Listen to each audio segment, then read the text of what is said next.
Hello, my special friends. For those of us who find ourselves constantly busy and doing, it's often hard to imagine a more effortless life. Life is striving, pushing to make things happen, trying to catch up, overcoming inertia, trying to stay on top of things. An approach called non-effort might seem a bit nonsensical, but if this is you, notice how tense you are most of the day. What would it be like if life were more effortless, more relaxed, more trusting, more surrendered? Let's explore this and see what might be possible. To start with, let me tell you who this article is not for. It's not meant for people who could use a little extra effort. If you find yourself relaxed and feeling spaciousness in your life but feeling that you can't be asked to take on hard things, this isn't what you need. You could likely use a little more effort into things, which would require a different approach. Finding an approach that's right for you is about putting in a right effort, not too much, not too little. What non-effort looks like. It's hard to describe what non-effort is, because it's an absence. It's like trying to describe emptiness. Its definition is about what's not there. So let's take a couple examples of what non-effort might look like. Meditation. Effortful meditation is putting a lot of energy into keeping your focus under one spot, getting frustrated with yourself when you wander from that. Sweating bullets is to try to do it right. Non-effort meditation is sitting in a relaxed way, paying attention to what's happening in the moment, noticing when your attention wanders to thoughts, noticing the thoughts for a moment with the curiosity of watching the cloud float by, but then returning easily to the present moment. It's not zero effort, but it's much more effortless. Writing. Non-effort is letting yourself take a walk and notice what comes up for you as something to write about, and trusting that. Is sitting in a quiet space without distractions and letting your words bubble up on the topic. Sometimes nothing comes, but you sit still for a moment and breathe until something comes. Then you let it flow from your fingertips. It's not zero effort, but it's not super tense with effort. Projects. You invite others to work on the project, set up the structure, and then show up together. It can be like play. Then you set up something to do between meetings and another meeting in the near future. Each step along the way, you can bring play and creativity. You make effortless decisions by choosing from the heart and trusting yourself. The project starts to grow like a joyfully tended garden. These are not how non-effort has to look. They are examples of how it could look. In truth, it looks however it looks when you practice, even including some effort. Seeing the wisdom in non-effort. Non-effort isn't just about making things easier for yourself. Though that's a huge benefit, things become more relaxed, more effortless, less of a struggle, but it's about more than that. Something different emerges when you relax into non-effort, not only a different kind of result, but a different kind of wisdom. In the meditation example above, in the first effortful model, you might actually get much better at a single pointed focus with a lot of effort. But in the second, non-effort model, you gain access to a trustful part of yourself that relates to the world in a different way. It sees the beauty in the world just as it is. It understands itself as a part of the living, breathing wonder. What if we began to cultivate the kind of relationship with life? By relaxing a bit, pushing less, and reclaiming our spot in the flow of life. How to practice non-effort? If you are curious about this approach or see potential for yourself, you might wonder how to practice this. Great, I got you. The first step is to notice when you are efforting. Next, pause. Breathe for a moment and relax your body. Let yourself open in the moment to whatever is there, your emotions, your thoughts, you wanted to get this done and over with, the birds chirping in the distance. Then see what might emerge from the place of non-effort. When you relax it, breathing deeper still, trust that something will emerge, an idea, some clarity, a choosing from the heart, something you are being called towards. Then trust it, let it emerge and unfold. You might take action from there, but let it be action from a relaxed but devoted place. It will take practice, and let the practice be non-effortful. Simply relax and let yourself flow into it again and again. My dearest brothers and sisters, this is 𝐿𝐾𝐭 speaking. I greet you in peace and love. I would like to invite you to breathe deeply and slowly together with Tunya, with myself, and with lots of other benevolent galactics. We will be doing the same deep and slow breathing on our end.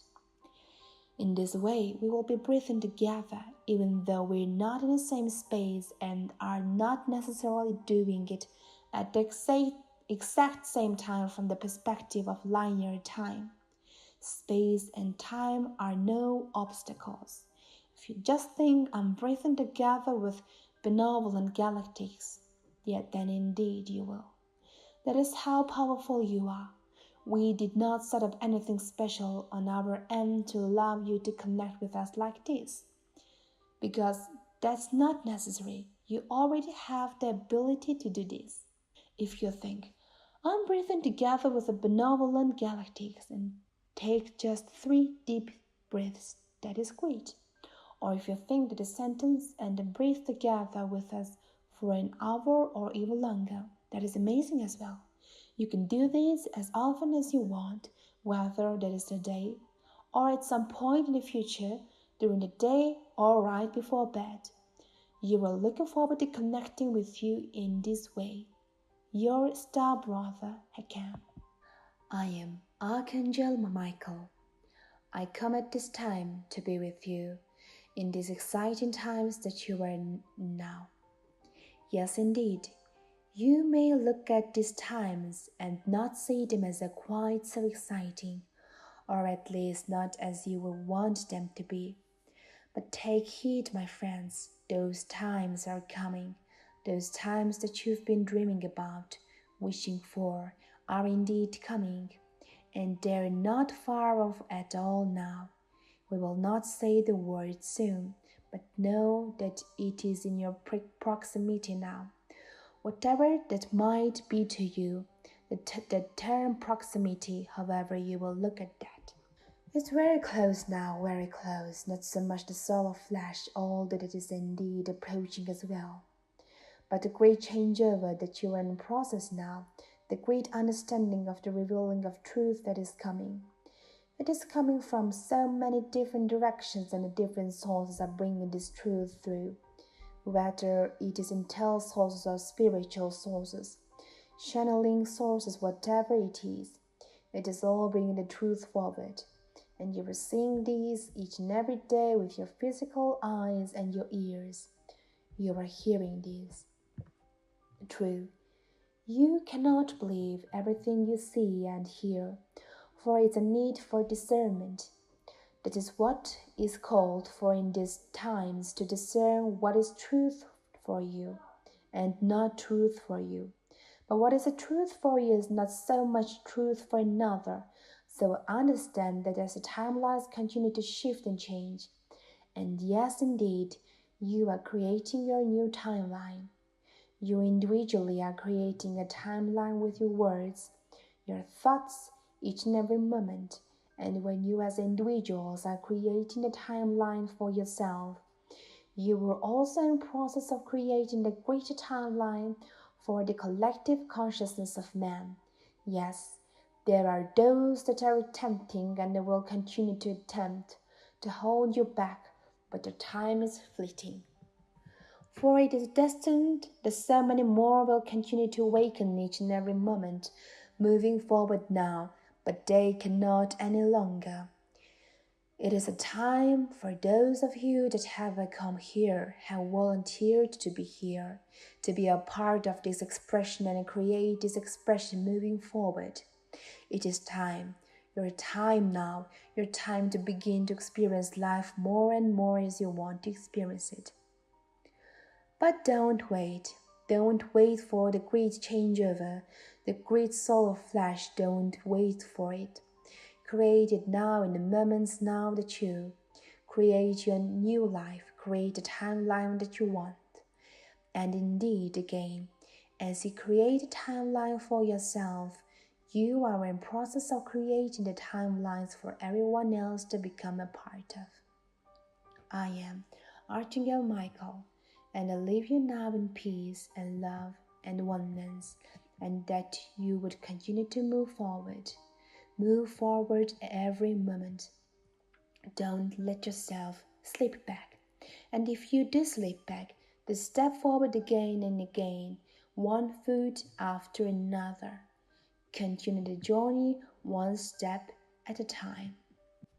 Love, in its various forms, is the almighty drive that sends people to the extremes of human endeavor.